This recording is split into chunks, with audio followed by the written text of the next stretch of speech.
Come, come, whoever you are, wanderer, worshiper, lover of leaving, ours is no caravan of despair. Come yet again, come. Come, come, whoever you are, wanderer, worshiper, lover of leaving, ours is no caravan of disbelieving, ours is no yet again of despair. Come, come, whoever you are, wanderer, worshiper, lover of leaving, ours is no caravan of disbelieving, wanderer, worshiper, lover of leaving, ours is no caravan of despair. Come yet again, lover of leaving, ours is no caravan of disbelieving, ours is no caravan of disbelieving, ours is no caravan of disbelieving, ours is no caravan of despair. Come yet again, come.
You'll stay afterward for coffee, tea, and a special announcement, which I think will interest 99% of you.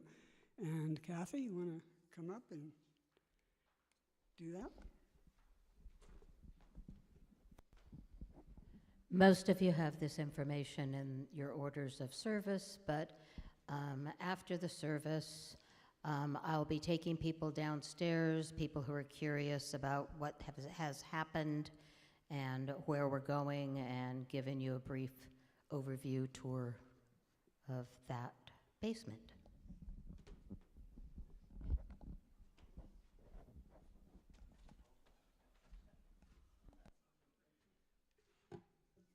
Curious.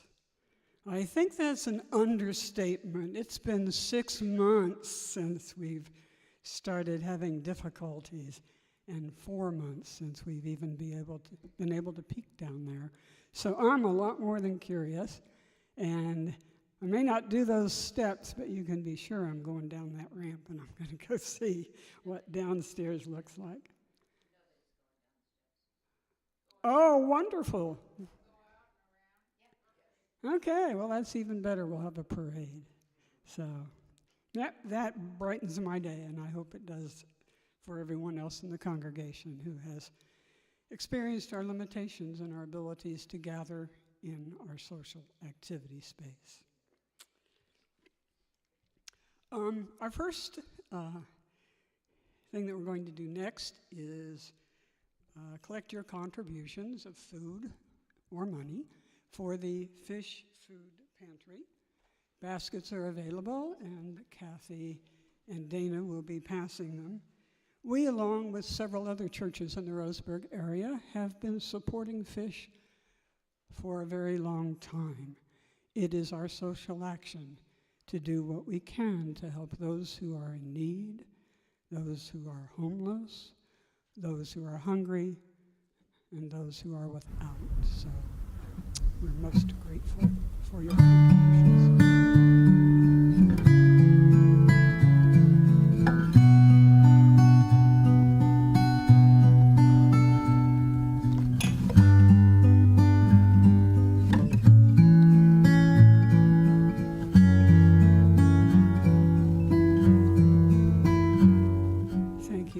Put those gifts to good use. We welcome our live streaming audience. As most of you know, we are online, and the service is available for those who are unable to attend or just need to stay home some Sunday. I'd like to tell you about our speaker, but I'm going to hold that off for later. I just want you to know that Dr. Scott Mendelson is here. And his topic is indeed Phantom Limbs and Phantom Loves, Understanding Grief. That's an interesting topic. But we began our service by lighting our chalice. And our chalice lighting words this morning are entitled, "The End is the Beginning" by Katie Savani Gelfin. We call forth the life of our faith by lighting our chalice. This spark of new beginnings invites us into sacred space to reflect where we have been and where we are going. Even knowing that this particular flame will intentionally end with our ritual extinguishing, we fear not its end, for we know with brave hearts that from every ending of our lives, we set forth to make a new beginning. Thank you, Larry. We also have some opening words for this morning. They are by Lee Ongiri, entitled Weavers of One Story. Here we are together, each facing our different human tasks, or maybe the same central one, to embrace the lessons life delivers, to discern and respond as we grow, to refuse harm and cherish flourishing. May we know ourselves as vessels of infinite possibility, holders of each other's heartaches and tales of joy alike, weavers of one story in which each of us have a part.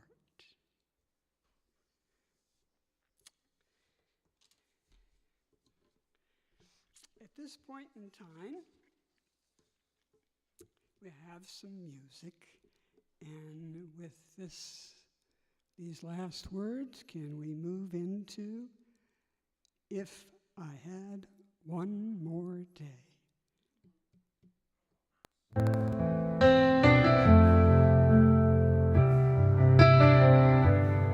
I still see your jacket on the chair, still hear your voice like you're standing there. The world keeps turning, but mine just stopped. I'm holding on to what I lost. I wasn't ready, I never could be, to face this life with just your memory. If I had one more day, I'd say everything, all the words I held back, all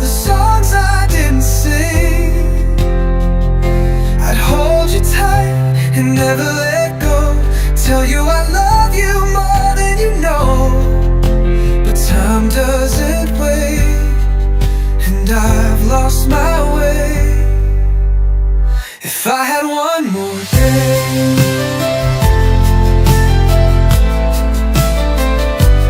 photos don't move, but they still breathe, and every laugh just brings me to my knees. I thought we had more time, more years. Now I'm just drowning in unshed tears. You were my light, my steady place. Now I see shadows in every space. If I had one more day, I'd say everything. All the words I held back, all the songs I didn't sing. I'd hold you tight and never let go. Tell you I love you more than you know. But time doesn't wait, and I've lost my way. If I had one more day, if I had one more day.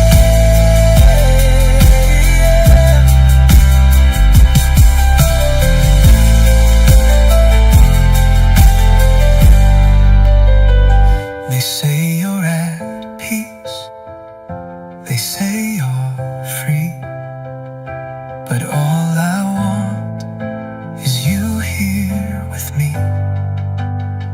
If I had one more day, I'd make it count. Trade every tomorrow just to hear your sound. I'd hold you tight and never let go. Tell you I love you more than you know. But life doesn't bend, it just slips away. And I'm left wishing for one more day.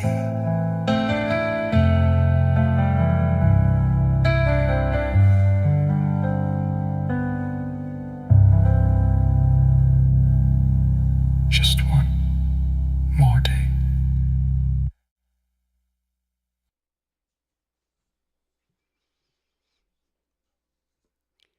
At this time, in our congregation, we do what we call a candle lighting, an opportunity, if you choose, to share a joy, a concern, a happening in your life by coming to the front, and I'll have a mic which you may choose to speak aloud, or you may choose to light the candle silently.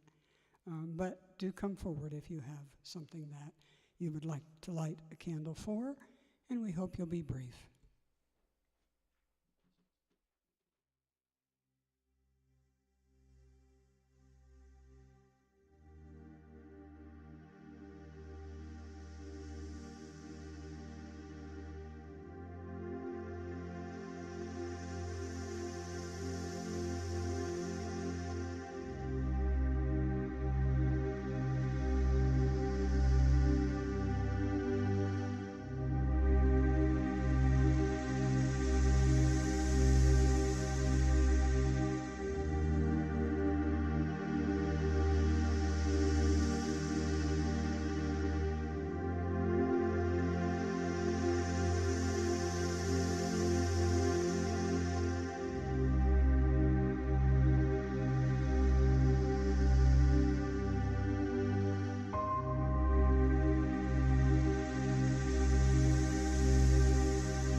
Next, in our service, comes the time when we pass the baskets and ask for your support, voluntary generosity, for what fuels this community, and that, of course, is your money as well as your love.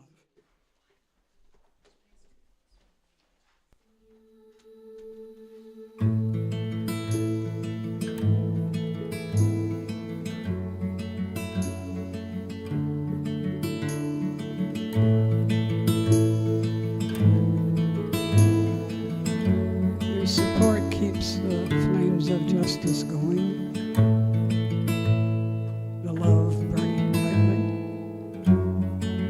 and what is given is always accepted gratefully.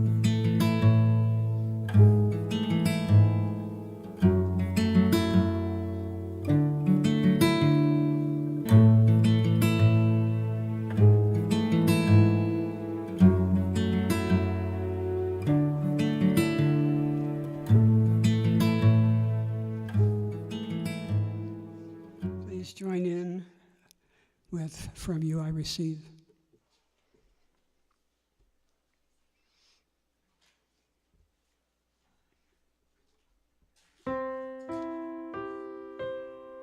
From you I receive, to you I give. Together we share, and from this we live. From you I receive, to you I give. Together we share, and from this we live.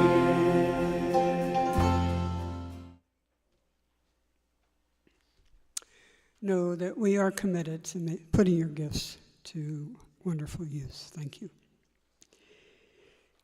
Making a slight change in the order of service. Next, we had a meditation, but in listening to everything a second or third time, I decided that the music that Dr. Scott Mendelson had selected as his favorite was a perfect time to sit and do whatever meditation each of you might like to do. So we're going to skip the song and do the meditation, but before we do, I want to introduce you to Scott Mendelson, because he's going to come up here and share time with us after the music. If you don't know him, Scott recently retired from a psychiatrist practice, which he had in Roseburg for 23 years. Prior to his medical school at the University of Illinois College of Medicine, he earned a PhD in neuroscience and did brain research at the University of British Columbia and Rockefeller University in New York City. He's written several books on scientific subjects, 2 novels, and a book for children, which I'm curious about.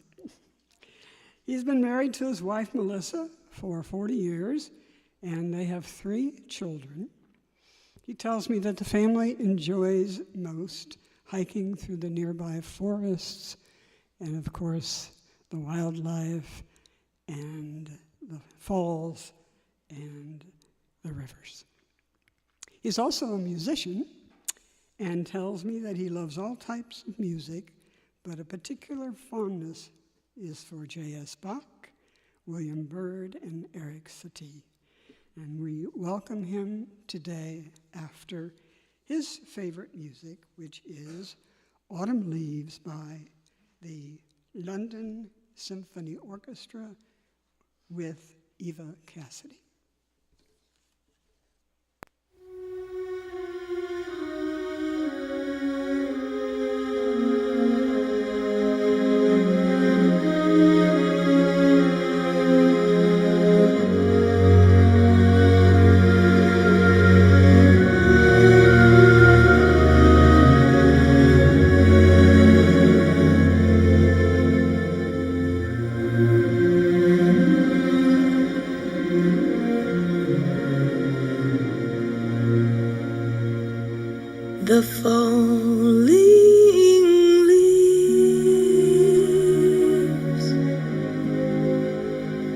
drift by my window.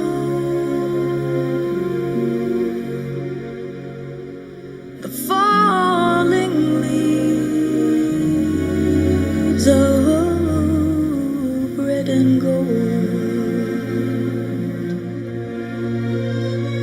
I see your lips, the summer kisses, the sunburned hands I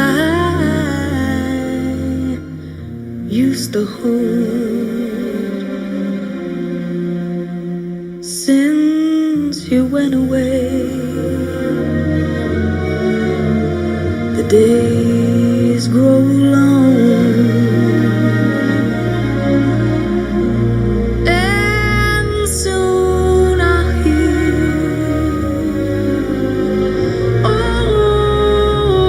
old winter's song. But I miss you most of all,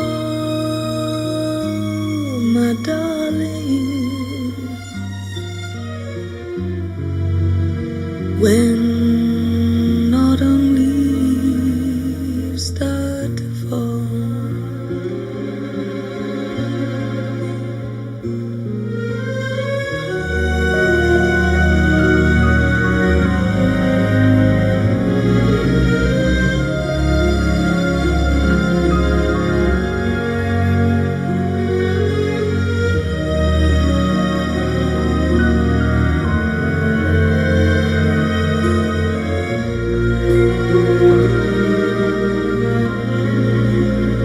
since you went away, the days grow long, and soon I'll hear old winter's song.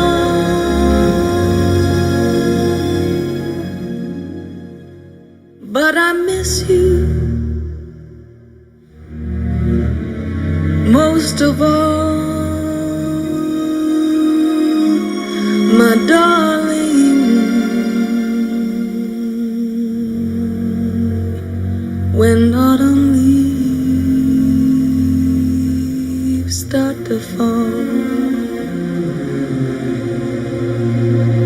I miss you most of all,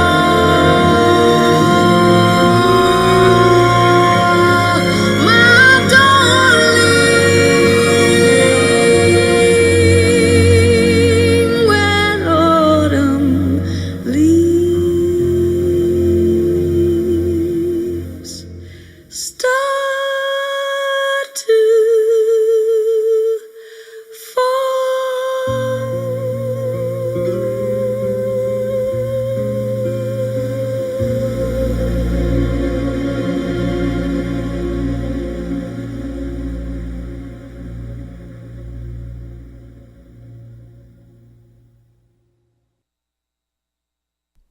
Please welcome now Scott Mendelson.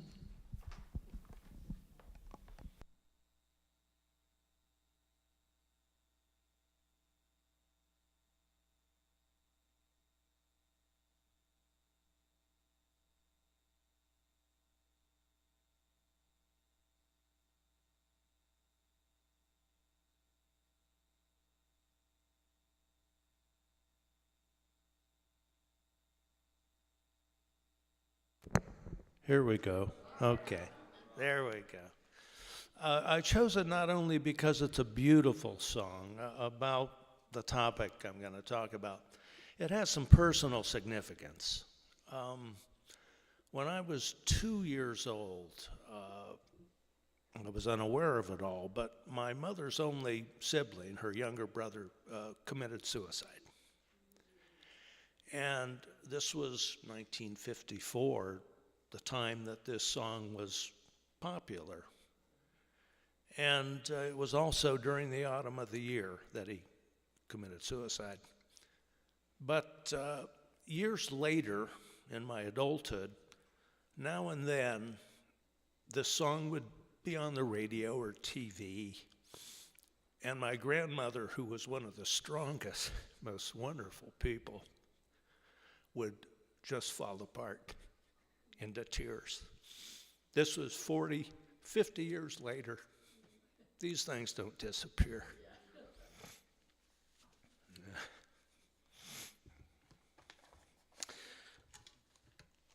Now, before I begin the actual talk, I wanted to just provide a little bit of perspective on this talk that I've titled Phantom Limbs and Phantom Loves, Understanding Grief. It may seem a little unusual to you, but grief is one of the most profound and life-changing experiences that we as individuals will have in our lifetime. It's complex.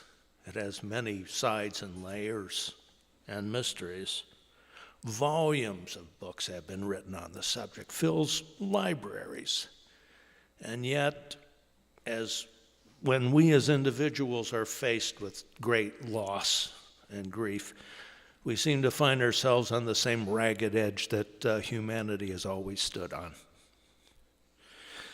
So this talk certainly does not explain grief, and it doesn't capture it in its entirety. But speaking on grief from this different perspective may add some nuance to it, into our understanding, perhaps an extra layer of insight, and hopefully it may help some of you understand grief and those who grieve a bit better. So, phantom limbs and phantom loves, understanding grief. Though the world exists apart from our awareness of it, our brains create the world that we as individuals experience. This fact is usually hidden to our minds and senses as we go about living and being in the world. We see what we see, we hear what we hear, we feel what we feel. Thankfully, we are free of having to think about how all of this is accomplished by our brain and nervous system. It's only under extreme circumstances that we become aware that what we take for granted as being solid, real, simple, and unquestionable are not so simple and straightforward. One of the strangest examples of how our brains create our reality is the phenomenon of the phantom limb. This is continuing to feel an arm, a leg, or other appendage that has been lost through injury or amputation. Now, this phantom limb phenomenon has been described since ancient times. And there's been a variety of explanations for it, some supernatural, in an attempt to understand it. In 1797, a musket ball tore through the right arm of the British naval hero, Lord Nelson. The arm was amputated, but for months afterwards, he continued to experience the exquisitely painful feeling of his fingers clenching and his nails digging into the palm of his missing right hand. This went on for years. Now, such real and strong pain in a hand that no longer existed led Nelson to see it as evidence of the soul existing after death. He concluded that if the spirit of a hand could continue to exist, then the spirit of the entire person could certainly exist as well. Now, it was the carnage of the American Civil War that provided doctors and the burgeoning field of psychology at the time a wealth of sufferers of phantom limbs to study. The phenomenon began to be recognized as being quite varied and complex. In some cases, a phantom leg was painful. In others, an arm was free of pain but was felt to be moving quite on its own. Some phantom limbs were painless but rigid. The phantom limb could change over time. It could transform into the sensation of most of the arm disappearing with just the hand sprouting from the shoulder, for example. In other cases, the phantom would disappear only to fully reappear years later. Now, while much was learned through these post-Civil War studies, the true nature of the phantom limb remained a mystery. Now, the most intuitive and widely given explanation was that damaged tissue in the stump of the missing limb generated these phantom sensations. However, this could not account for the full complexity of the phantom limb. For example, in some cases, a habitually used walking cane or wedding ring would be felt to be part of the phantom arm and hand. As an interesting aside, Paul Wittgenstein, he was the older brother of the famous philosopher Ludwig Wittgenstein. He was also a famous concert pianist. He lost his right arm in World War I, but with great courage and perseverance, he continued as a concert pianist, playing left-handed pieces. Some very famous composers composed left-handed pieces for him, Ravel and I think even Prokofiev. Well, as another aside, Franz Liszt also wrote some pieces for left hand, not for people with no right arm, but just to show how great he was, using only his left hand.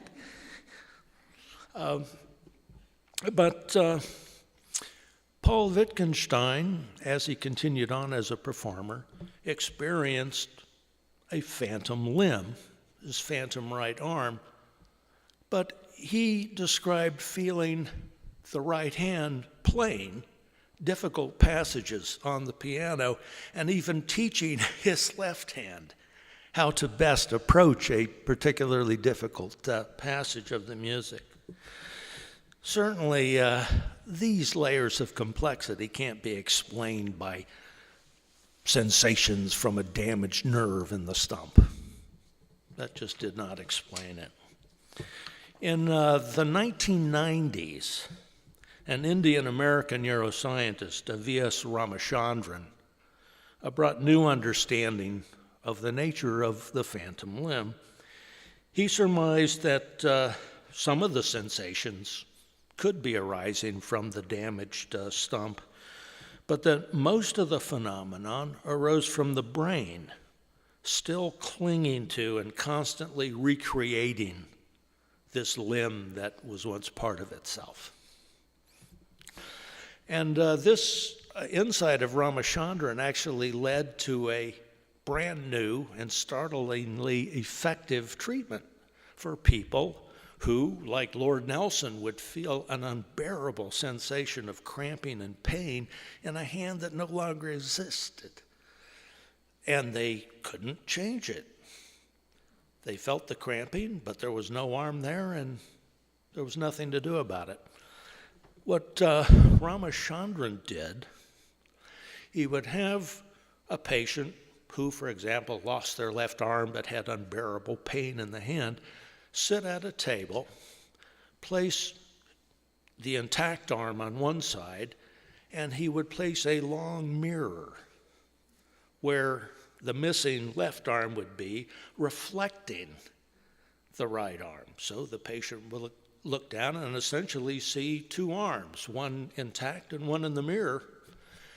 He would have the patient look at the mirror while he had the patient clench the intact arm, which made it look like the left arm was clenching, have the patient relax the intact arm, watch it relax in the mirror, and the pain would vanish.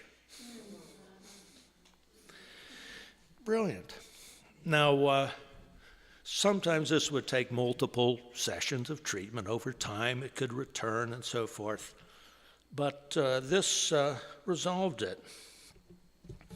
So it was quite clear that it was not treating the body's damaged tissue that resolved the problem, but it was rather giving the brain an opportunity to perceive reality in a new way. The brain found a way to let go. Now, in keeping with the theme of my talk, understanding grief, it must be understood that there are phantoms other than lost limbs. In the human mind and brain, there are great similarities between losing a part of your very body and losing someone who is deeply embedded in your life and has become an integral part of your very existence. As with the limbs we learn to use from infancy and then take for granted, the brain gradually integrates our interactions with the long-lived person into every aspect of our life. It makes the way they look, smell, speak, laugh, move into solid and real parts of the world that our brain creates.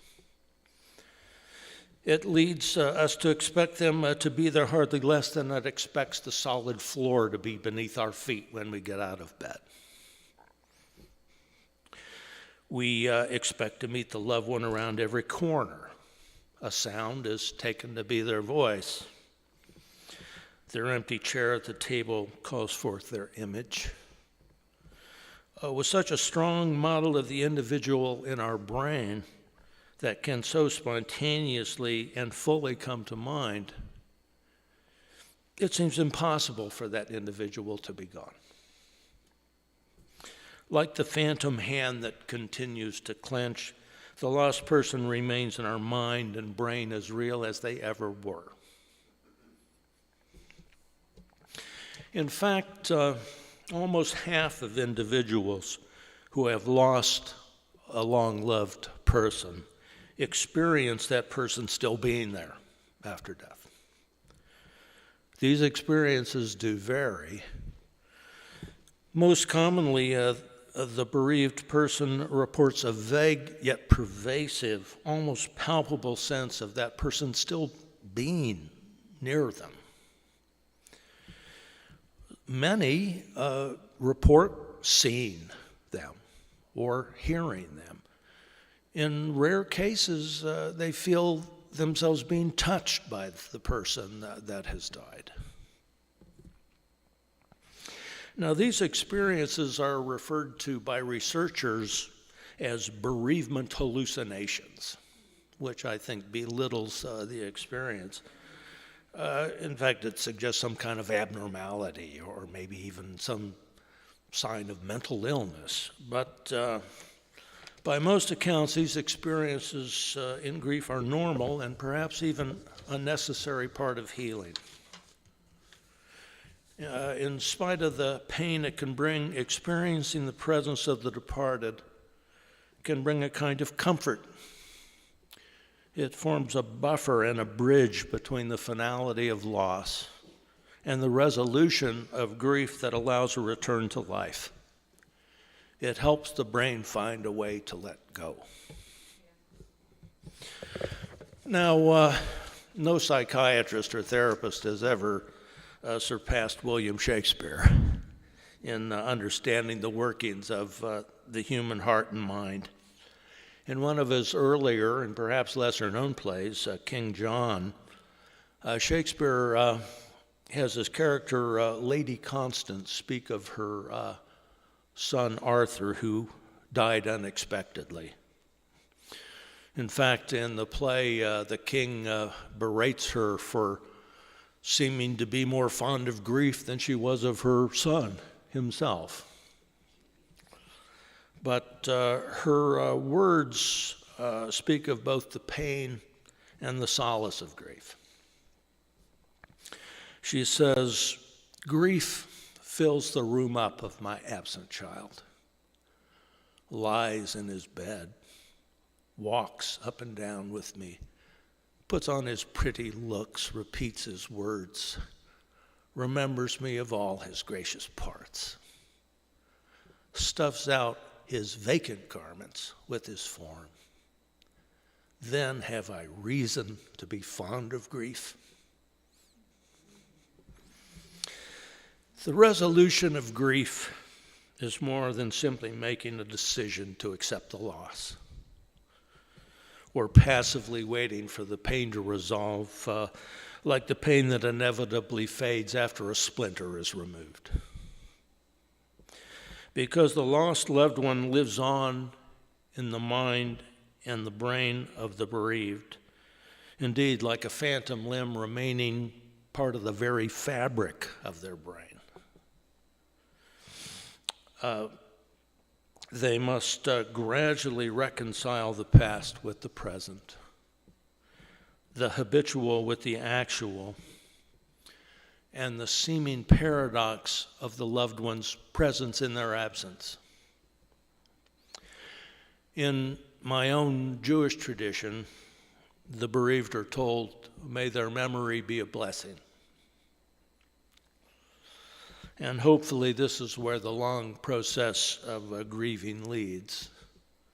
But this takes time, tears, talking, and understanding.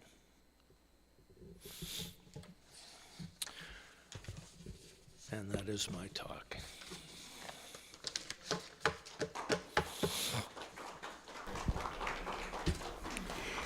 My goodness, Wow. at times my vision was fogged by some of my own tears. I'm sure that you're going to find it was incredibly meaningful to many of us. This is a time in our service when we offer the opportunity for some discussion. And if any of you would like to start that, just raise your hand and we'll go around the room at the table. 1, 2, 3. Yeah, I can really relate to what you're saying. My dad died when I was 11. I found him in the basement, dead of a heart attack. And he was my parent that loved me the most.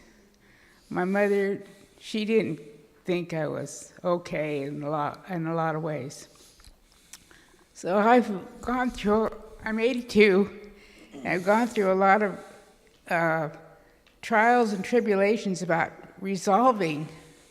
Every time I think of him or remember him, I burst out in tears. And so I wanted to resolve some things. So I've done a lot of things to help me out. But the one thing I did do that really helped me was JC's daughter did a shamanic journey with me, and she brought up a animal that, what was it? Something I really loved, a cat, a cheetah. I think it was a cheetah. And the cheetah, she talked to the cheetah, and she got a hold of my dad, and my dad said, just tell Gemma that I had to go, but I really loved her. And that's all I needed to hear was that he loved me. And so now, I'm crying now, but usually when I talk about him or see him or think about him, I don't have these tears. I know he loved me, and that's all I needed to hear.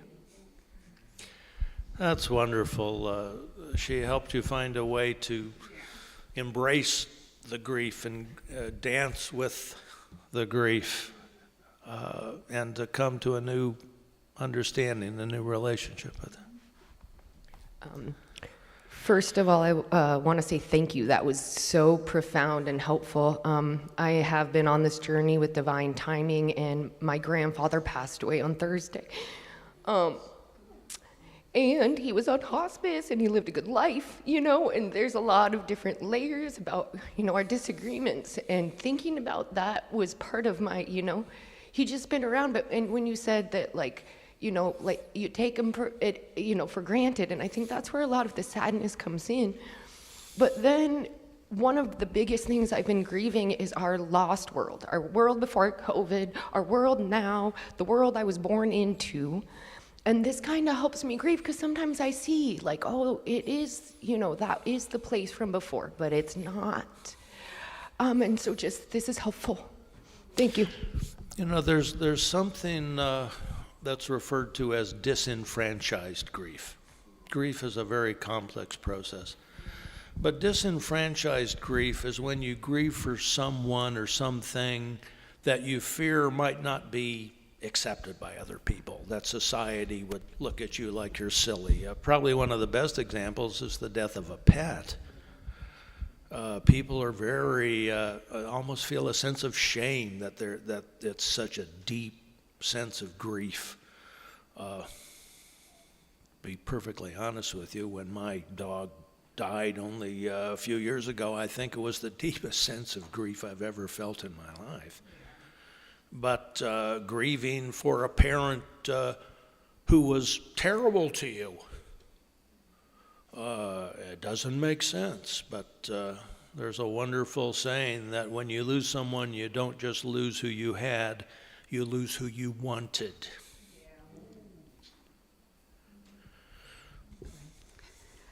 To make a very long story short, I was asked to give a sermon last November on grief and prayer chains. And the two things I brought out of that sermon and preparing for that was Grief is by Jamie Anderson. Grief, I've learned, is really just love. It's all the love you want to give but cannot. All the unspent love gathers up in the corner of your eyes and the lump in your throat, in that hollow part of your chest. Grief is just love with no place to go. Yes, that's The beautiful. other one I found was by Gwen Flowers. I had my own notion of grief. I thought it was the sad time that followed the death of someone you loved, and you had to push through it to get to the other side. But I am learning there is no other side. There is no pushing through, but rather there is an absorption, an adjustment, an acceptance. Grief is not something you complete, but rather endure. Grief is not a task to finish or move on, but an element of yourself, an alteration of your being, a new way of seeing, a new definition of self.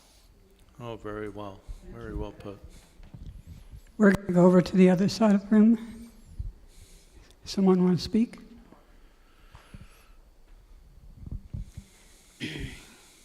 Kathy and I lost our 18-year-old grandson. It's been 11 years ago. In the Army, he was in the Army. A lot of questions around his death, a lot of questions. He was deemed to have taken his own life. But the thing that makes grief hard is when I often think he's not really dead. He was 18 years old, and the Army had put him into a unit that was called psychological warfare, which was incredibly, when I read about it, incredibly unbelievable that you would put any 18-year-old in that. And that's what he was training in. And so I create this fantasy that he's really alive somewhere, and they made up his death. And it's something that I try to reason out and think through, but it still crops up. Do you have some comment to that? Well, in what you said, it calls to mind some words by one of my favorite authors, Isaac Bashevis Singer. And in one of his great short stories, Gimple the Fool, this fellow who's had tricks played on him, been a fool, taken advantage of all his life because he believed everything. He could be convinced of anything. But at the end of the story, he's an old man who's nearing his own death. And the words, I'll paraphrase, that he had heard many tall tales and absurd claims all throughout his life, but he finally came to learn that there are no lies. That either something has happened somewhere in the world or happened in a dream. The reality you describe is very real. Now, you do appear to be able to realize that it's a little bit unrealistic, and yet there's something that holds you to it, and perhaps that what needs to be explored, the love and the disappointment and the unfairness of it all. Because the lack of resolution of that is what keeps this notion alive, I believe. Have you, perhaps going into some therapy would be helpful, to discussing those things, because it is very real to you. The pain is real, the longing is real, and that can't be dismissed. We have time for maybe 1, 2 more. Lily? Then over there, please. I'm happy to hear you say that grief is a brain thing, because my husband and I did make a plan, and I followed. He's the one who died, so I was the one who did the plan, and it was a decision.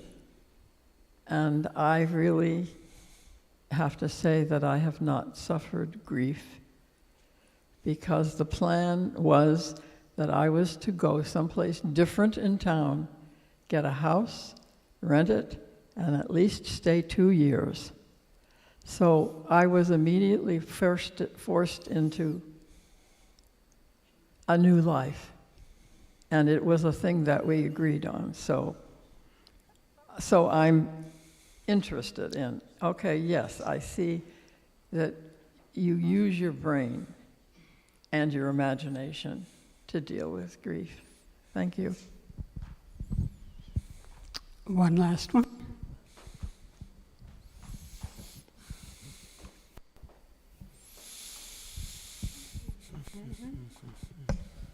Hi. Something that I've done, and everybody deals with things in their own way and stuff, is, what? Oh, that's loud. Anyway, when my dad passed away, which was, so I was like in, I was quite, younger. Anyway, he, I could still feel him around. And there was one time I almost got in a car accident. And I turned around and I looked, because I felt him and I smelt his pipe. He always smoked a pipe. and then now, my mom's passed away a while back. And I moved back from Portland to take care of her. She was 96, and I kept her at home because my dad was a saw filer and he built the house. And I told her she'd never have to be ever away from the home. And I feel mom a lot. It's been like 10 years plus, but I feel her, and I talk to her, and I get answers in strange ways. So I feel like a lot of our loved ones become guardian angels for us. And it's okay to talk to them because they talk to us. You got to be open if you believe that. And then as far as the pet thing goes, when I was living in Portland, I had it for 20 years, a cat named Kasha, and I'd always go to bed, and she'd jump on the bed after I'd fall asleep, and usually, sleep with me or come to bed with me. And when she passed away, for months, occasionally I would wake up because I felt her walk across the bed. across my legs, which is where she would always go. And I felt like she'd come and visit me. And so everybody has different belief systems, but I truly believe that we're never alone, that they watch over us, and it's okay to thank them and tell them that you love them, and you feel this sense of warm peace because they're listening.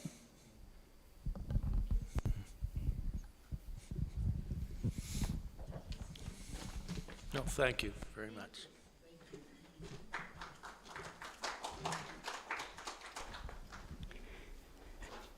Thank you, Dr. Scott.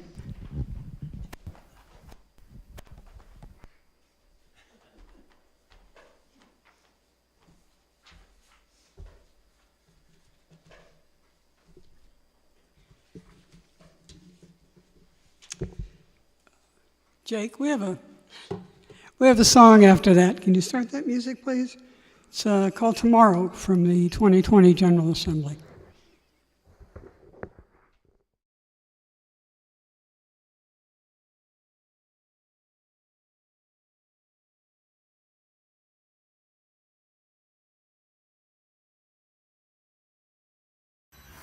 There will be better days.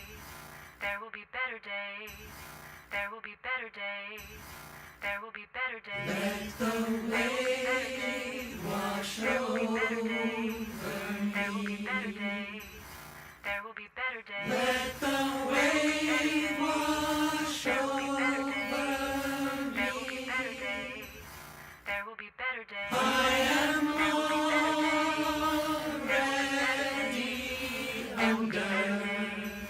there will be better days. Let the wave wash over. There will be better days.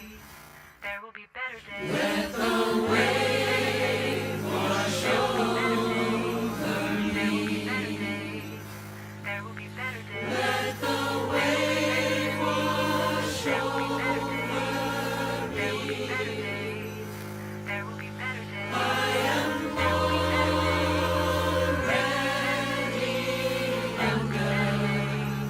there will be better days. Let the wave wash over. There will be better days. There will be better days. Let the wave wash over. There will be better days. There will be better days. Let the wave wash over. There will be better days. There will be better days. I am there will be better days. Let the wave wash over me. There will be better days. There will be better days. There will be better days. There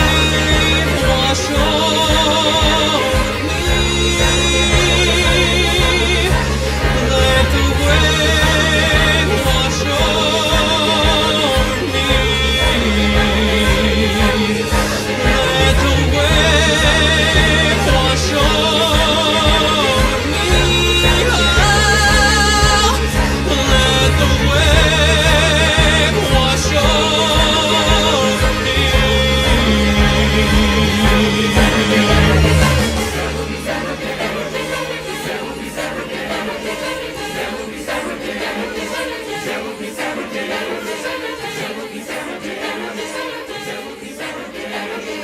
There will be better days. There will be better days. There will be better days.